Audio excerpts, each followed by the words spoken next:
পরিবারের যে কারোরই যখন খুব বেশি খিদে পায় আর হুট করে কি তৈরি করবো সেটা মাথায় আসে, তখন আমি সুজি দিয়ে এই হালুয়াটা তৈরি করে ফেলি। কারণ এটা খেতে যেরকম মজাদার, ঠিক সেই রকম ভাবে খুবই অল্প সময়ে মাত্র 5 মিনিটে এই হালুয়াটি তৈরি করে ফেলা যায়। তো চলুন আপনাদেরকেও দেখিয়ে দেই কিভাবে হুট করে খিদে পেলে এই হালুয়াটি আপনারা তৈরি করে ফেলবেন। হালুয়াটা তৈরি করার জন্য আমরা প্রথমে দিয়ে দিব 2 চা চামচ পরিমাণ ঘি। আপনারা চাইলে ঘিয়ের পরিবর্তে তেলও ইউজ করতে পারেন। তারপর আমরা এর মধ্যে দিয়ে দিব হাফ কাপ পরিমাণ সুজি আর কিছু পরিমাণ বাদাম। বাদামটাকে চাইলে কুচি করে নিতে পারেন, আমি এখানে আস্ত বাদামই ইউজ করছি। আর বাদাম এবং সুজিকে খুব ভালো করে ভেজে নিয়ে আমরা একদম লাস্ট পর্যায়ে এর মধ্যে দিয়ে দিব কিছু পরিমাণ কিশমিশ।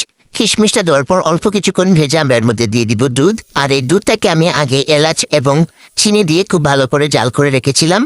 এখন আপনাদেরকে পরিমাপটা বলে দেই। হাফ কাপ সুজির জন্য আমি এখানে 1 কাপ পরিমাণ দুধ ইউজ করেছি। আপনারা যদি 1 কাপ পরিমাণ সুজি দিয়ে হালুয়াটা তৈরি করেন তাহলে আপনারা 2 কাপ পরিমাণ দুধ ইউজ করবেন। চাইলে আপনারা দুধের পরিবর্তে পানি ইউজ করতে পারেন, তবে পানিতে অবশ্যই অল্প কিছু পরিমাণে গুঁড়ো দুধ মিশিয়ে দিবেন, তাহলে হালুয়াটা খেতে খুব বেশি ভালো লাগবে। আর এখন অনবরত আমরা এটাকে নাড়াচাড়া করতে থাকবো যাতে এতে দলা পাকিয়ে না যায়। আর নাড়াচাড়া করতে করতে এক সময় দেখবেন সুজি সম্পূর্ণ দুধটা টেনে নিয়েছে আর একটু আটালো ভাব চলে এসেছে, তখন আমরা এটাকে নামিয়ে নেব। আর এই তো খুব সহজে তৈরি হয়ে গেল আজকের খুবই মজাদার সুজির হালুয়া। সুজি দিয়ে তৈরি করা এই হালুয়া আমার কাছে একটু খুবই পছন্দের একটা খাবার। আপনাদের কার কার কাছে সুজির হালুয়া ভালো লাগে অবশ্যই কমেন্ট করে জানাবেন। আর ভিডিও ভালো লাগলে লাইক এবং ফলো দিতে ভুলবেন না। আজকের জন্য এ পর্যন্তই, সবাই ভালো থাকবেন। আল্লাহ হাফিজ।